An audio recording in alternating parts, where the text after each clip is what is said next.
At about 5:30 in the evening on November 18th, 1958, the first mate of the freighter, Carl D. Bradley, a man named Elmer Fleming, was standing in the pilot house when he heard a loud thud run through the ship. He looked aft, down the length of the 639-foot vessel, and he saw the stern begin to sag. He did not hesitate. He grabbed the radio and broadcast the words that no sailor on the Great Lakes ever wants to say. Mayday, Mayday. This is the Carl D. Bradley. Our position is approximately 12 miles southwest of Gull Island. We are in serious trouble. We are breaking up. Behind him, Captain Roland Bryan sounded the general alarm and blew the whistle to abandon ship. A deck watchman named Frank Mays, 26 years old, ran topside and saw something that told him everything. There were sparks coming from a tear that was opening across the deck, and the stern of the ship was flapping up and down like the tail of a dog. The Bradley, the largest ship on the Great Lakes, was tearing herself in half beneath his feet. He had a few minutes at most to get off her. The power failed, the lights in the bow went dark, and then the Carl D. Bradley heaved upward near her middle and broke in two. The forward section rolled over and sank. The stern plunged down behind it, and as the cold water reached the boiler room, there was a flash of flame and a burst of smoke. Within a few minutes, the largest freighter on the Great Lakes was gone, taking most of her 35 men with her into water that was 36 degrees and waves that stood 40 feet high. The Carl D. Bradley was, in 1958, the pride of the Great Lakes. She was a self-unloading limestone carrier, 639 feet long, built in 1927, and for years she had been the largest and most sophisticated freighter on the lakes. She was owned by the Michigan Limestone and Chemical Company, a division of U.S. Steel, and her home port was the small town of Rogers City, Michigan, on the Lake Huron shore. Rogers City was a limestone town. The quarry there was one of the largest in the world, and the Bradley and her sister ships carried that limestone across the lakes to the steel mills and ports that needed it. The men who crewed the Bradley were almost all from Rogers City and the surrounding area. They were neighbors. They went to the same churches. Their children went to the same schools. The Bradley was not just a ship. She was the economic and emotional heart of a single small community, and almost every man aboard her had a family waiting a few streets away from every other family aboard her. By November of 1958, the Bradley was 31 years old, and she was showing it. The crew had been complaining about the condition of her hull. She had been in a collision the year before, in 1957, striking another vessel on the St. Clair River and requiring repairs. She had run aground twice in 1958, though those incidents were never officially reported. There was talk that her hull was due to be replaced over the coming winter. The men knew she was tired. Some of them had said so out loud to their families. But she was still working, and the limestone trade did not stop for a ship that was merely tired. On November 17th, the Bradley left Gary, Indiana, having delivered a load of limestone. She was running empty now, headed for Manitowoc, Wisconsin, where she was scheduled to undergo her winter repairs. An empty freighter is in some ways more vulnerable than a loaded one, because she rides high in the water and the hull flexes more freely without the weight of cargo to steady her. Midway along the route, the captain received orders to return to Rogers City for one final load before the winter layup. He turned the ship toward home. And then the weather changed. A storm blew in over Lake Michigan, the kind of storm that the Great Lakes produce in November, with a violence that surprises people who think of them as lakes rather than as inland seas. The locals call them the gales of November. They are born when cold Arctic air collides with the last warm air of autumn, and they can generate winds and waves equal to anything in the open ocean, in water that is colder, and in spaces that are more confined. That means the waves come faster and steeper, and they give a ship less room to recover between them. The November gale of 1958 was described afterward as a once-in-a-century storm. The winds reached gale force. The waves built to over 40 feet. The Great Lakes have a particular kind of cruelty that the open ocean does not. On the ocean, the swells are long and spaced far apart, and a well-built ship can ride up one side and down the other in a rhythm. On the lakes, the waves are short and steep and close together, because the water is shallower and the distances are smaller. A longship like the Bradley could find herself with her bow on the crest of one wave and her stern on the crest of another, with nothing supporting her middle, the entire weight of the vessel hanging unsupported over a trough. Then the waves would shift, and she would be supported only in the middle, with her bow and stern hanging in the air. This is called hogging and sagging, and it flexes a ship's hull back and forth like a man bending a strip of metal until it snaps.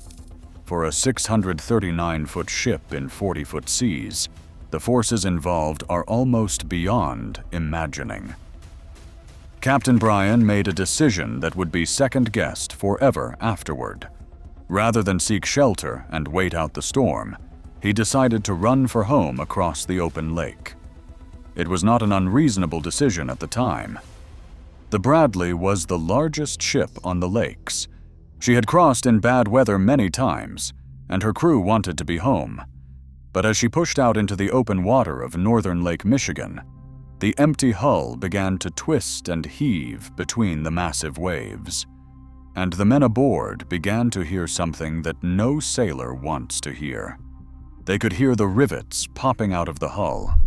The old steel was working so hard against the force of the waves that the fasteners holding her together were failing one by one, with sounds like gunshots echoing through the ship. A rivet popping is the sound of a ship coming apart at the seams, literally, one fastener at a time, and the men who heard it knew exactly what it meant. They had been worried about the hull for months. Now they could hear it failing around them. As the Bradley passed southwest of Gull Island, in the Beaver Island group, the loud thud came, and then the second thud, and then Frank Mays saw the deck tearing open and the stern flapping, and Elmer Fleming sent the Mayday, and the ship broke in half and went down in less than 15 minutes. 35 men had been aboard. In the few minutes between the breaking and the sinking, they scrambled for their lives in the dark, in a 40-foot sea, with the deck canting under them and the lights gone. Most of them never made it off, but 4 men reached an 8 by 10-foot life raft, a simple wooden platform with floats, and managed to climb onto it as the ship disappeared beneath them. Frank Mays was one of the 4. Elmer Fleming was another. The 4 men clung to the raft as the waves threw it up and dropped it down, in water cold enough to kill a man through exposure in a matter of hours. What happened over the next 14 hours is one of the most harrowing survival stories in the history of the Great Lakes. The raft had no shelter. The men were soaked through immediately, in 36-degree water, in a November storm, and in the dark. The waves repeatedly washed over the raft and threatened to sweep them off it entirely. Mays and Fleming held on to the wooden slats of the raft floor with their fingers jammed into the gaps between the boards, because there was nothing else to hold, and being thrown from the raft meant death. They could not see rescue coming. They could only hold on and wait, and try not to die. The cold was the real enemy. 36-degree water draws the heat out of a human body with terrible efficiency, and the men were not in the water, but they were soaked by it constantly, with the wind blowing across them at gale force, which strips away body heat even faster. Hypothermia comes in stages. First the violent shivering, then the loss of coordination in the hands and feet, which is why holding on to the raft became harder and harder as the night went on. Then confusion and drowsiness, and the deadly temptation to simply let go and rest. A man, freezing to death, often feels near the end a strange warmth and calm, and wants nothing more than to sleep. To survive, Mays and Fleming had to fight that feeling for 14 hours, in the dark, while being thrown around on a wooden platform in a storm, not knowing if anyone was even looking for them or if they were the only ones left. The two other men who had reached the raft did not make it through the night. The cold and the exhaustion and the relentless battering of the waves took them, one at a time, in the dark. The accounts differ on exactly when and how, but the result was the same. At some point in those 14 hours, the two other men were gone, swept off or succumbed to the cold, and Frank Mays and Elmer Fleming were alone on the raft. Two men where there had been four, holding onto the wood with frozen fingers and waiting for a daylight they were not sure they would live to see. They had watched men die an arm's length away and been able to do nothing because there was nothing to do, because saving anyone meant letting go of the raft, and letting go of the raft meant dying too. On the shore, the town of Rogers City was living through its own version of the nightmare. The Bradleys' distress call had been broadcast, and word spread through the lakeside communities with terrible speed. Radio and television stations carried the news, and the people of Rogers City, who knew that almost every man aboard the Bradley was one of their own, did the only thing they could think to do. They got in their cars and drove from their homes on the Lake Huron side across to the Lake Michigan shoreline, and they lined their vehicles up along the beach, and they pointed their headlights out across the roaring black water, as if the light from a few dozen cars might somehow reach the men who were out there in the storm, might somehow guide them home, or help the rescuers find them. They stood on the shore in the cold and the wind and watched the lake that had taken their husbands and fathers and sons, and they kept the headlights burning through the night. The Coast Guard launched a search into the teeth of the storm. They dispatched an Albatross search and rescue aircraft and the cutter Sundew, which pushed out into the 40-foot waves to look for survivors. Through the night, they found nothing but darkness and water. The odds of finding anyone alive in those conditions, after that much time in that cold, were almost non-existent. Most of the searchers must have known they were looking for bodies. But Frank Mays had made himself a promise in the dark. He said afterward that he was convinced they would be rescued if they could just last through the night. He knew that as soon as daylight came, they would be spotted. So he held on. He held on to the raft, and he held on to that belief, and Elmer Fleming held on beside him, and somehow the two of them survived the night that killed everyone else. At 25 minutes past 8 on the morning of November 19th, after 14 hours on the raft, a 19-year-old cook aboard the Sundew named Dick Selisan spotted something in the waves. It was a tiny dot in the distance, riding the crest of a wave before it dropped out of view. It was the raft. Had he not been looking at that exact spot at that exact moment, Fleming and Mays might never have been found. The Sundew moved in, and the crew pulled the two survivors from the raft. They were mentally and physically exhausted, frozen, battered, but alive. They were the only two. And here is the measure of the men. Although both were exhausted and half frozen, Fleming and Mays refused to be taken to a hospital. They chose to stay aboard the Sundew as long as the search for their lost friends continued. They had survived the impossible, and their first instinct was not to save themselves, but to keep looking for the others, the neighbors and crewmates they had sailed with, even though they must have known, in their hearts, that there was no one left to find. There was no one left to find. In the end, 33 of the 35 men aboard the Carl D. Bradley died. 18 bodies were eventually recovered. 15 were never found and remain in Lake Michigan to this day. The town of Rogers City was shattered. In a single night, the small community lost 23 widows, and dozens of children lost their fathers. There was a mass funeral. The economic and emotional center of the town had gone to the bottom of the lake, along with most of the men who made it run. There is barely a family in Rogers City of that generation that was not touched by the loss of the Bradley. To understand the scale of it, you have to understand what kind of town Rogers City was.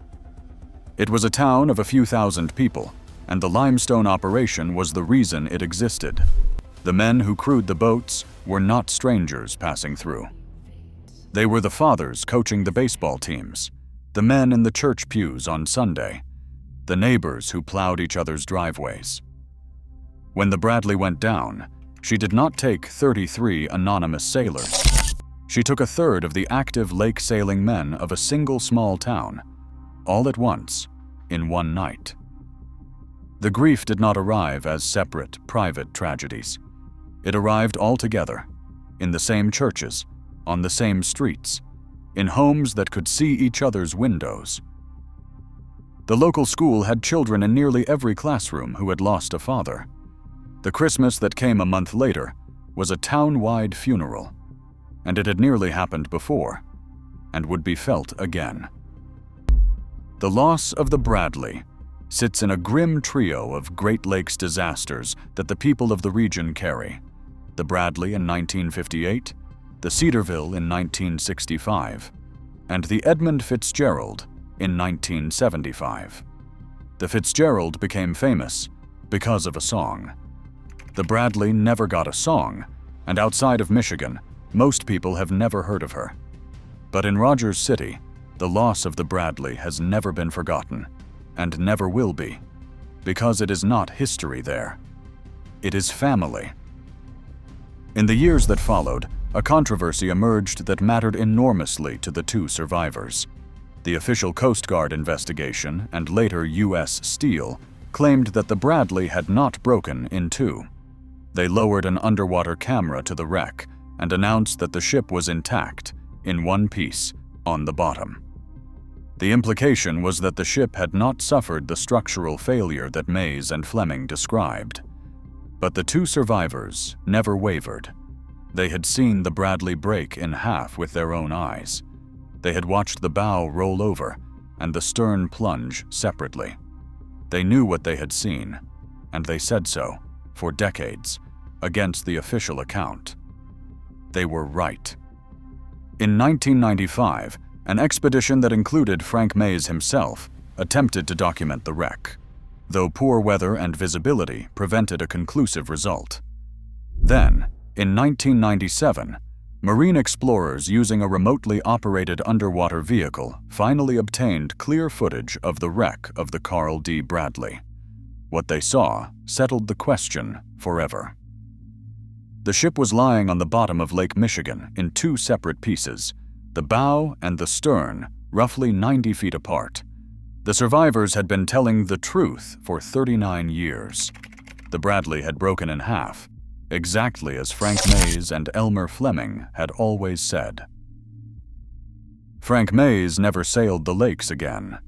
He moved away and eventually retired to Florida, and he wrote a book about the disaster called If We Make It Till Daylight, which is the promise he had made to himself on the raft in the dark.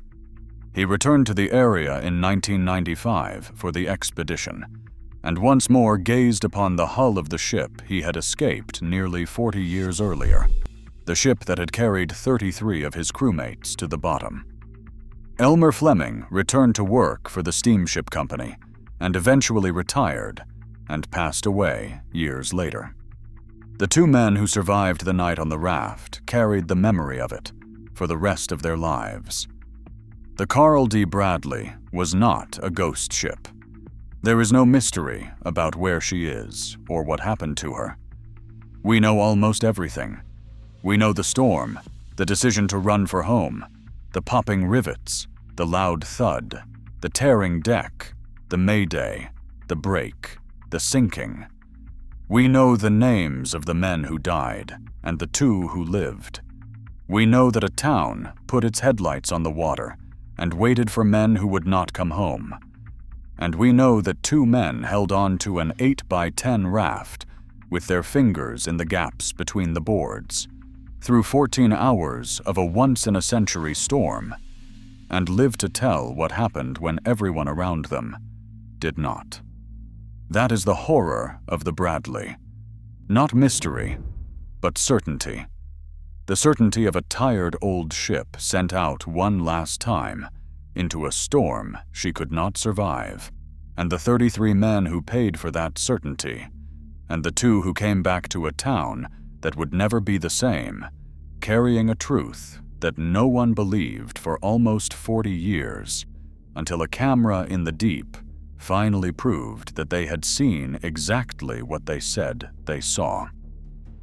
If you want to hear the stories of what else the sea has taken and never returned, subscribe. There is always another ship that never came home.